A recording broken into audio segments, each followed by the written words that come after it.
इस देश का दुर्भाग्य है कि यहाँ पर टीचरों को जहाँ क्लासरूम में बच्चों को पढ़ाना चाहिए था उनको अपनी मेहनत सैलरी मांगने में डेवलप करनी पड़ रही है। इस देश के टीचर का स्किल तनख्वाह मांगने की मेहनत में जा रहा है और इस देश के छात्र का स्किल नौकरी मांगने में जा रहा है। नमस्कार, मेरा नाम राघव है और आप बोलतंत्र देख रहे हैं। मामला दिल्ली यूनिवर्सिटी का है जहां पर एडॉक टीचर्स और परमानेंट टीचर्स को 3 महीने से सैलरी नहीं मिली है। असल में मामला यह है कि दिल्ली यूनिवर्सिटी में 3 तरीके के कॉलेज आते हैं। पहले वो जो केंद्रीय सरकार से पूरी तरह फंडेड हैं, दूसरे वो जिन्हें राज्य सरकार फंड देती है और तीसरे वो जिनमें मिला जुला फंड आता है। इनमें से जो कॉलेज राज्य सरकार द्वारा फंडेड हैं वहां पर 3 महीने से शिक्षकों को सैलरी नहीं दी गई है। ये पहली बार नहीं हुआ है, इससे पहले भी ऐसा हुआ था। मेरी बात डॉक्टर रवि से हुई जो अंबेडकर कॉलेज में पढ़ाते हैं। वो बता रहे हैं कि 3 महीने से सैलरी नहीं आई है। ऐसा क्यों हो रहा है पता नहीं, लेकिन एडमिनिस्ट्रेशन की खींचतान में इन टीचर्स की सैलरी नहीं आ रही है। हमने हफ्ते भर पहले ही गुरु पूर्णिमा मनाई थी, लेकिन गुरु पूर्णिमा के आयाम क्या हैं ये हमें नहीं पता है। इनमें से तमाम टीचर ऐसे होंगे जिनसे कभी ना कभी आप पढ़े होंगे। 3 महीने से उनको सैलरी नहीं मिली है। ऐसे काल में जब एक एक पैसा जरूरी है, 3 महीने से अगर किसी टीचर को सैलरी नहीं मिलती है तो आप सोचिए कि वो किस हालात से गुजर रहा है।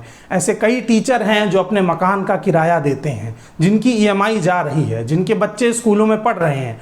अगर 3 महीने तक उन टीचर्स की सैलरी नहीं आती है तो उनकी मानसिक स्थिति को समझिए, उनका परिवार किस दौर से गुजर रहा है इस हालात को समझिए। सैलरी की चोट से पहले ही कई पत्रकार सुसाइड कर चुके हैं।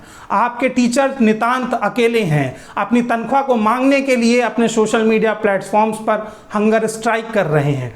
ये सिस्टम के लिए भी शर्मनाक है और छात्रों के लिए भी कि छात्रों को रहते हुए भी टीचर को अपनी सैलरी मांगने के लिए भूख हड़ताल करनी पड़ रही है। ये हाल दिल्ली यूनिवर्सिटी का है जो देश की सबसे प्रतिष्ठित यूनिवर्सिटी है, तो बाकी संस्थानों में क्या हाल होगा आप सोच सकते हैं। प्राइवेट स्कूल के टीचर तक 2 महीने से अपनी सैलरी नहीं पा पाए हैं।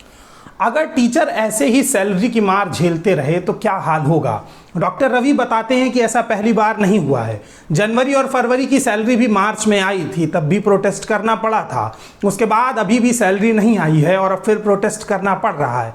अगर सैलरी मांगने का यही पैटर्न है तो सरकार को एक मेमोरेंडम जारी कर देना चाहिए कि आप 2 महीने सैलरी लेट आने पर तीसरे महीने प्रोटेस्ट करेंगे तो चौथे महीने आपकी सैलरी आ जाएगी। इस मामले को पूरा सुप्रीम कोर्ट से जांच करा करके एक अधिसूचना जारी करनी चाहिए कि सैलरी देने का अब तरीका आंदोलन के आधार पर बदल गया है। आपको सैलरी चाहिए तो आपको प्रोटेस्ट करना होगा। इतनी अच्छी सरकार किस देश में होगी जो प्रोटेस्ट को बढ़ावा दे।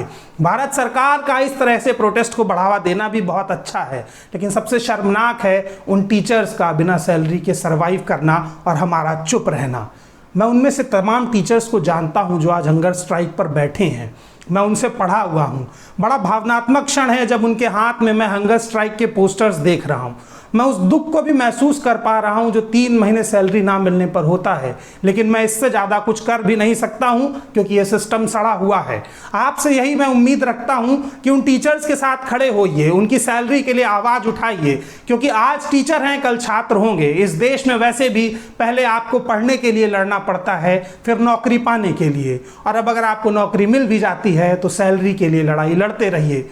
और तब तक के लिए बोलतंत्र को सब्सक्राइब कीजिए, बेल आइकन दबाइए और सरकार से पूछिए कि टीचर्स की सैलरी कब मिलेगी।